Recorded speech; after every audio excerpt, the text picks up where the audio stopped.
edition of On Tap, presented by FCSI the Americas. I'm Wade Kaler, Executive Director. On Tap this week, we have another FCSI member that I'm so excited to get to know a little bit better.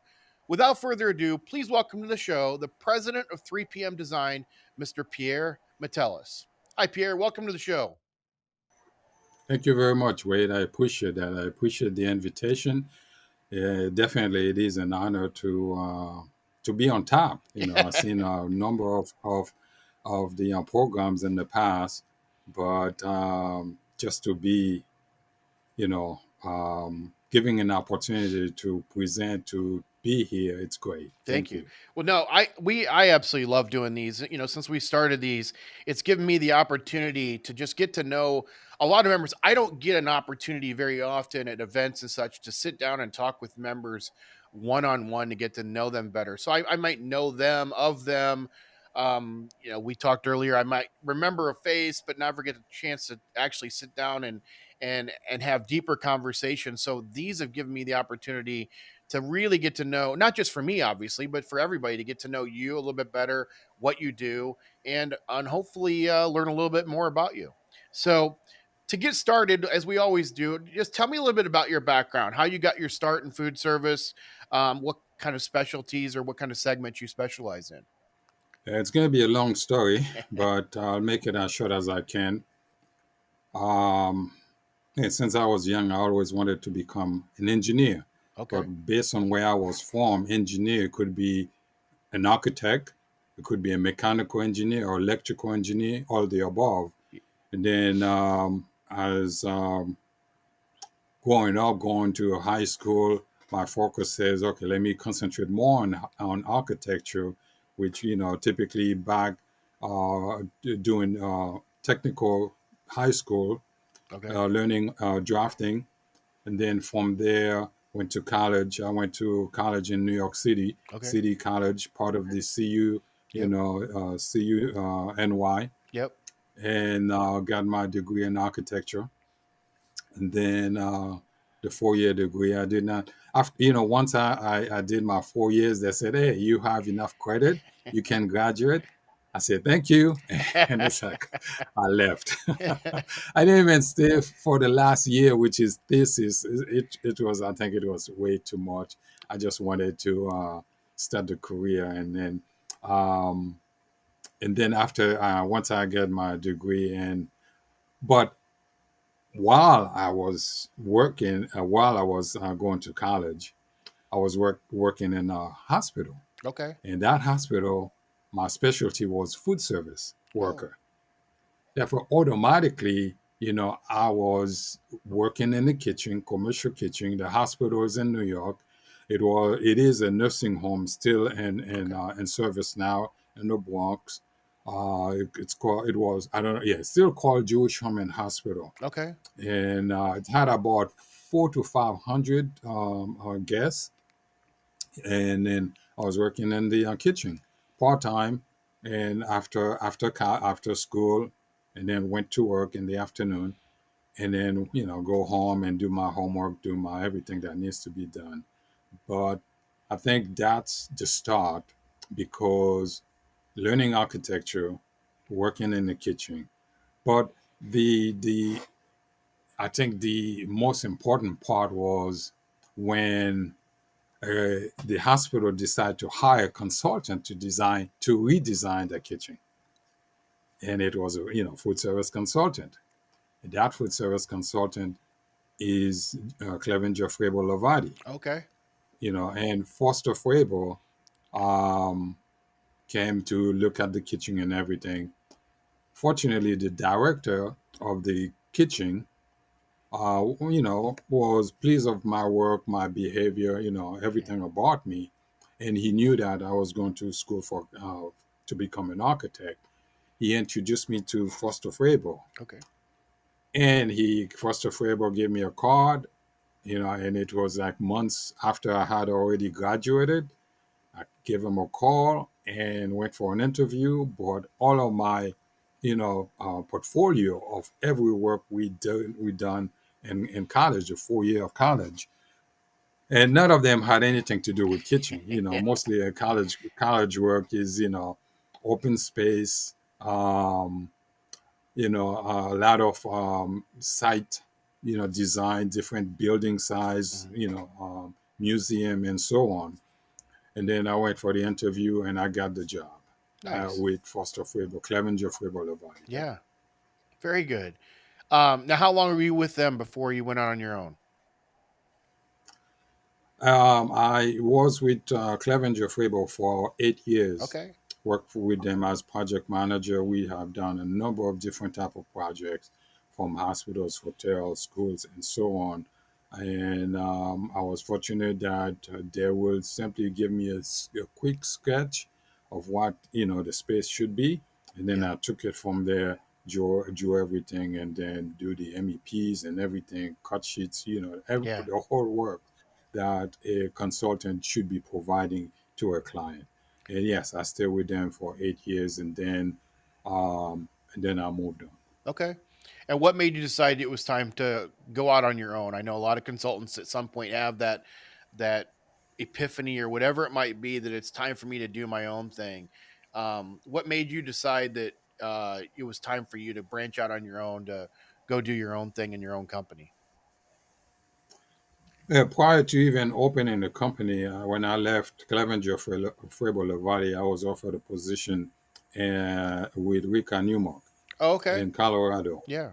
Therefore, now again, just think about it: living in Bronx, New York, New York Yeah. City, Yeah. and a Borough Bronx, and then living there, moving all the way to Colorado. Yeah, exactly. Okay. Because you're based out of Aurora, Colorado, correct? Yes, yes. Okay. Our office, yeah, has been based in Aurora for the number of years. Yes. Now it was a big move for us. The whole family moved. Little kids. I think the youngest was 3 when we moved Oh there, wow. and we moved in a town where it's called Parker, Okay. and it's about 25 minutes from Denver, and it was very quiet town, and but fortunately, thank God, I got the job with Rick and Newmark. Worked with them for about, I think it was close to 2 years. Okay. When I worked with them, then I decided to go on to open 3 p.m. design. Nice. Yeah, a little bit of a difference of living arrangements when you go from New York City, the Bronx, to spaced out, Colorado, and I'm assuming that it probably. I know Denver has grown a lot in the last 5 to 10 years. I'm assuming that it's probably grown a lot since you moved out there as well. Oh yes, yes. I think again with the my experience as an architect, learning basically when I first moved to Colorado, the couple of things I noticed was there were two major highways, I-25 and I-70, north and south, east and west. And I said, wow, they have not planned for the future. And Yeah, even today is the same thing. yeah, Like, what, 15, no, close to 18 years ago since, yeah, we moved there. And they have not changed. But yes, the population, the yeah, difference. Uh, Fortunately, back then it was as not as busy as it is now, yeah. but Exactly. it was a big move, yes, for us from New York City to there. So your company is named 3 p.m. Is there a meaning behind 3 p.m.? How'd you come up with that name? Um, the name 3 p.m. Basically, I know a lot of people thought, oh, 3 p.m. You end your at the end of the day, you end your business at 3 p.m. You close the door. I said, no, no, 3 p.m. And they said, okay. But the reason behind the name 3 p.m.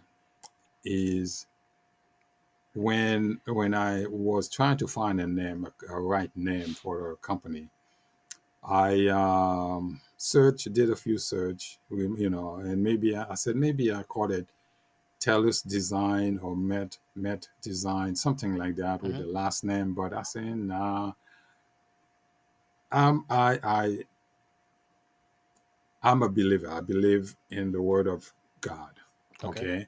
And I said, okay, what do I do to present that to people? And at that time, I said, Trinity Design. I said, again, the way. the eastern part of the world, the western part of the world do not accept the word Trinity as much, Yeah. and then certain any words that relates to God, they do not accept it. And I said, okay, then let me look more. And then the ninth hour, the worm's time, about 2,000 years ago, they used, the hours, night, 6 hours, 3 hours, things like that, that represent the time. And ninth hour, which is 3 o'clock our time, Western time, was the same time Christ was on the cross, Okay. exactly the same time. And then before his last breath, he said, "Unto God, Father, unto your name I commit my spirit." It was exactly 3 p.m., I'll be darned. ninth hour. And then I said, "Oh, perfect name, 3 p.m. design." Yeah. And that's how I got the name. That's a great backstory. I'm so glad you shared that with us. You never know when you ask a question like that whether it's gonna be a good story or whether like I don't know, I just threw a dartboard, and just got the name. So that's a fantastic background. I'm so glad you shared that with us. Um, Thank you. so obviously you've been in the industry for a long time, and it's obvious you've been in the industry a long time because going back to what you said about the hospital you worked at, you didn't refer to them as patients. You said they were guests. And I thought that was Hmm. very telling because a lot of consultants say that even as a hospital or a nursing home or whatever, they don't refer to them as patients, they refer to them as guests. And I think a I love that actually. I think that's a great way to describe people, whether a long term patient or I just said patient even. So whether they're a long term occupancy or whether they're a short term person in a hospital, I love the fact you called it guest. So of all those projects you've worked on over the years, though, in 18, 20 plus years that you've been doing this, um, what's probably your most favorite project, I say, or maybe the most challenging project, or maybe they're both the same. Wow. Since doing this for about 17 plus years, a lot of different size projects. I think we got a project with an architect in Denver. They are architecture engineer firm, and I think it is the Lackland Air Force Base Okay. in San Antonio, Texas. And that was an amazing project for us as a small company, But again, we did not. I personally did not receive that project because someone recommended us to Okay. get that project, and we got it.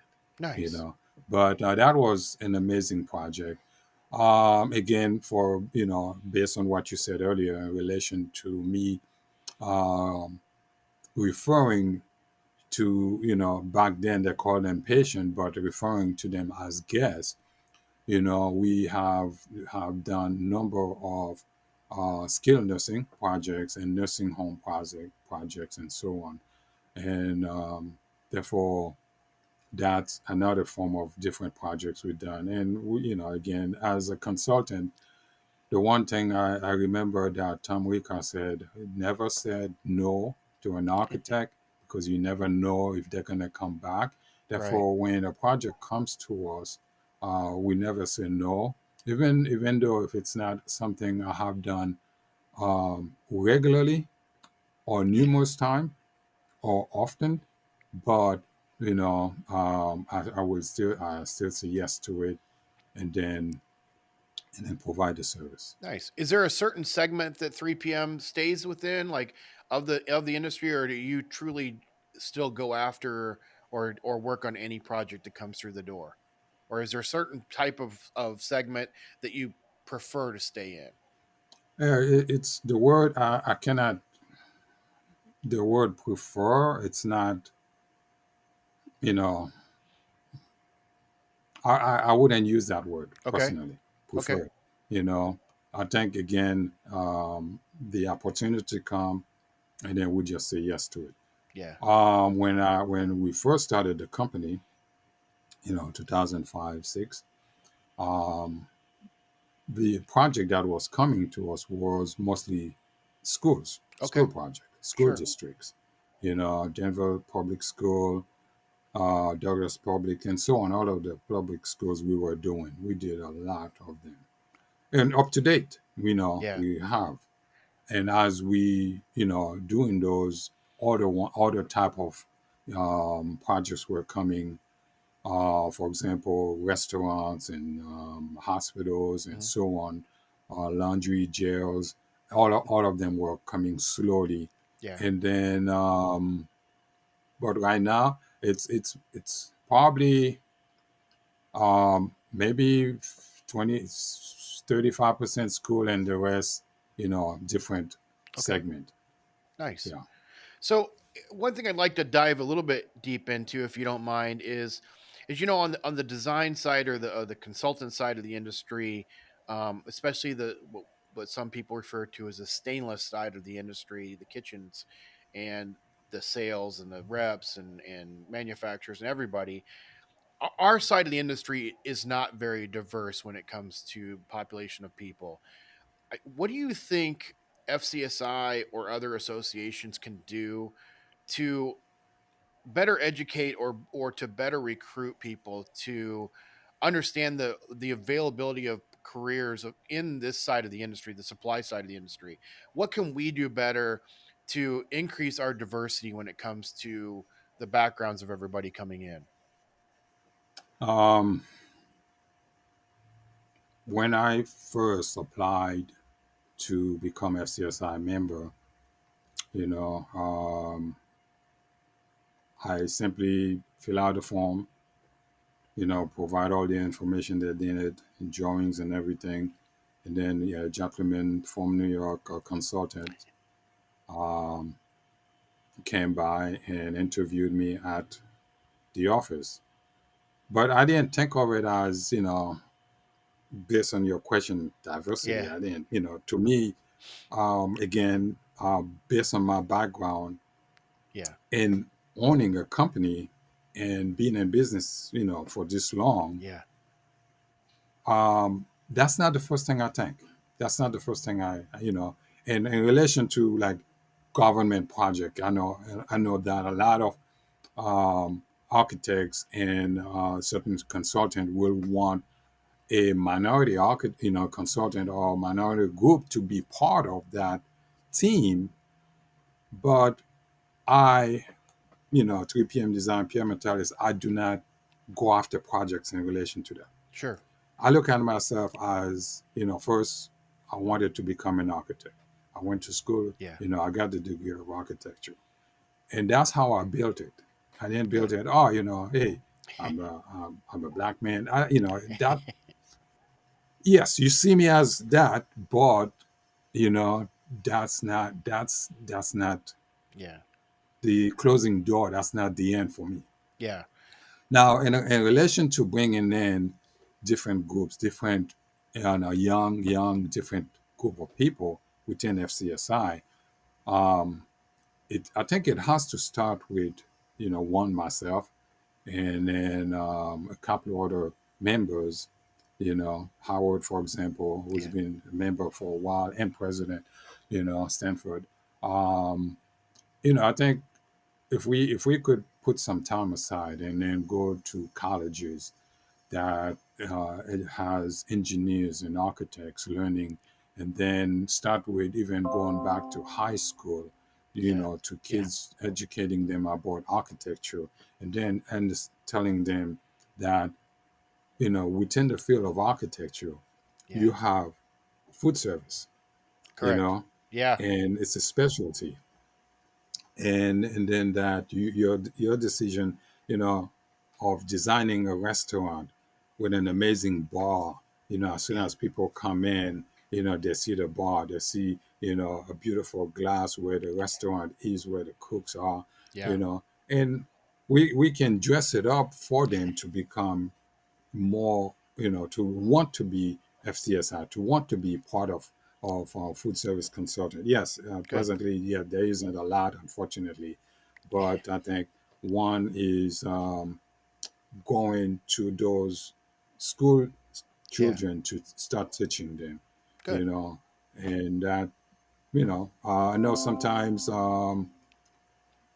we are us as a consultant owners, we are extremely busy in certain times, but Yeah. there are times as you doing things, you could still educate others to tell them there is an amazing association called FCSI. They've been around for a while, Yeah. and they will educate you, they will teach you, you'll have perfect, great partnership with them, Yeah. and so on. Nice. What is one thing about Pierre that no one would ever guess about you? Some kind of secret or habit or something like that, or hobby or something of that nature? What's one thing that nobody would ever guess about you? Um, Wow, that's a tough one because now you know how to bring everything to from large to small, as small as I can get it to. Um, wow, I think one thing. Wow, yeah, well, I think enjoying people. I think as a consultant, yes, I think as a consultant, when I'm with a client, I like to educate them, Yeah. to make sure that they understand the floor plan. For example, when you know that we all know as consultant when we could be sitting in front of Yeah. within a week we could sit in front of 10 clients. Within that 10 clients, maybe two or three might fully understand how to read a floor plan, Yeah. but the other seven, just look at it, listen to your words, and following your direction. Yeah.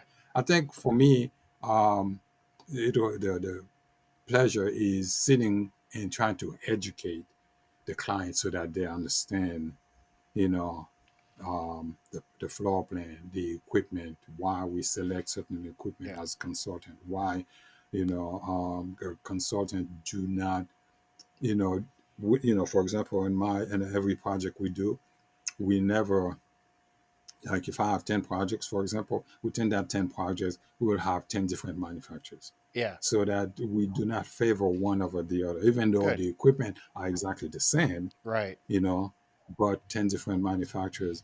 And then I know I'm changing the subject a Yeah. bit, You're okay. but for example, for example, uh, back, from experience, working with Clevenger, Clevenger Frivolevati, um, we always open the door to reps. Yeah. Yeah. We Hmm. tell the reps comes anytime because we know that that's our support.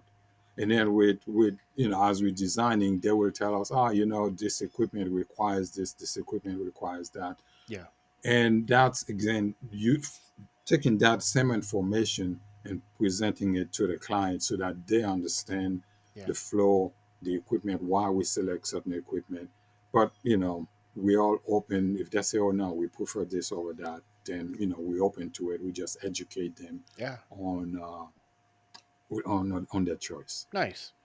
Well, that's all the formal questions I've got for you. But before you go, as you've watched seasons in past, you know that I don't let you just go with the formal questions. We have to have a little bit of fun to end every episode. So for season 4, I've got a whole nother set of would you rather and this or that type questions. So if you'll indulge my stupid questions here, we'll get started with those. The first one is: would you rather buy 10 things you don't need every time you go shopping, or would you rather forget the one thing that you need every time you go to the store? Hmm. Wow. If I do not need 10 things, I wouldn't buy them because that's more like inventory, just collecting. Yeah. And then one thing I learned is a lot of people buy stuff, they end up in the garage, Yeah. and then after the garage, they end up in the storage room, Yeah, exactly. and which they're still paying for. Yeah. Therefore, I probably rather miss the one that I want instead of Okay. buying things that, Perfect. yeah. Would you rather have a personal housekeeper or a personal chef? I think I will take the chef instead, Okay. personal chef. All right. Yeah, because I enjoy cooking. I like the ingredients. Yeah, I would prefer that. Okay. Would you rather be an extra in an Oscar winning movie or a lead actor in a box office bomb? uh, an extra. Extra? Okay. Would you Yeah, rather watch nothing but Hallmark Christmas movies or nothing but horror movies for the rest of your life? I think I will. Oh, yeah, I'll probably have to settle with the Hallmark. Hallmark Hallmark. movies? Okay. Would Yeah, would you rather have a pause or a rewind button for your life? I think I would prefer a rewind button so Okay. that you know that when you rewind with the same knowledge and understanding, okay, rewind for me, rewinding is not a matter of erasing what I have learned. It's just going back with that same experience, and then to improve from then Yeah. so that it's better in the future. That's that you got technical on me, but I'll let you have that one. I agree. Would you rather personally win $25,000 or have your best friend win $100,000? Wow, that's a good one. You know, if I'm a selfish person, I say, yeah, I'll take it. But I don't know how the best friend is. If it's truly a best friend, I think I would, knowing the situation, what's going on in their life. I'll probably say, yeah, let them have the 100 because it will improve them, Yeah. way better Ah, than the 25 that I will need. such a nice guy. Would you rather be in a zombie apocalypse or a robot apocalypse? I'll go with the robot. The robot? Okay. Would you Yeah, rather give up your cell phone for a month or bathing for a month? I'll give up the cell phone anytime. Okay. Would you rather be able to speak any language or be able to communicate with animals? Hmm, that's a good one. I do want to learn Spanish. I'm in the process of learning Spanish, but talking to animals, ah, that's, wow. Yeah, not dominion over animals, but they be able to communicate with animals, to talk to the animals. Wow. That's a tough one. I like both, you All right. know. You got to choose one. You don't get to choose I both. know I have to choose one. Uh, I'm gonna go with the language Okay. because it gives me the opportunity to communicate with more people. Sure. Since we see each other more than Yeah. I would see an animal or a tiger or a lion and so on. Okay. Therefore, I think I'm gonna go with the language. Okay. Fair enough. Would you rather always have an annoying song stuck in your head or always have an itch that you can never reach? I think I'll do the annoying song Okay. instead. Would Yeah. would you rather read the book or watch the movie? Uh yeah, I'm a movie fan. Therefore, Okay. I'm gonna do the movie. Perfect. Would you rather have your own theme park or own your own zoo? Back to the Then you animals. see now you're going back to animals again. I think I will. I think I like the animal part. A zoo will be great. It's Okay. hard work, a lot of Yeah. work, but yeah, And now you I'll want to take go the back zoo. and change your answer so you can talk to the animals since you're going to own a zoo? If I'm gonna run the zoo, definitely yes, yes, yes, yes. But since we're not Yeah. there, yeah. Would you rather be compelled to high five everyone you meet or be compelled to give a wedgie to anyone in a green shirt? I think the high five is better Okay. because the basically the understanding of high five is that the person has done a great job. Yeah. You appreciating them, Yeah. you acknowledge them, you notice them, and then the high five is way better. Perfect. Would you rather have a completely automated home or a self driving car? Um, Self-driving car Okay. because it's only just for a few hours, not the whole time. Perfect. And so, last one for you. Would you rather be able to go to any theme park in the world for free for the rest of your life or eat for free at any drive through restaurant for the rest of your life? Theme park, Theme park. theme Perfect. park. You're Yeah. man of my heart right there. I love theme parks, love roller coasters and all that stuff. So, well, that's all, Pierre. That's all the questions I've got for you today. But before I let you go, let's make sure everybody knows how to get a hold of you. Where can they find more information about you, yourself, and your company? Yeah, we do have a website, www.3pmdesign.com. Okay. The office is in Colorado, Aurora, Colorado. The phone is, 303 number 8400883. My email address is monabba, which is MONABBA. And for more is the word French. My Abba is father, my father, at Nice. 3pmdesign.com. Nice. Yeah, those are the best way. I think we do have LinkedIn and Facebook, 3PM Design. We do have all of that. Perfect. Well, that wraps up another edition of On Tap presented by FCSI the Americas. We hope you enjoyed today's show, and make sure to like or click wherever you find your favorite podcasts. But until then, cheers.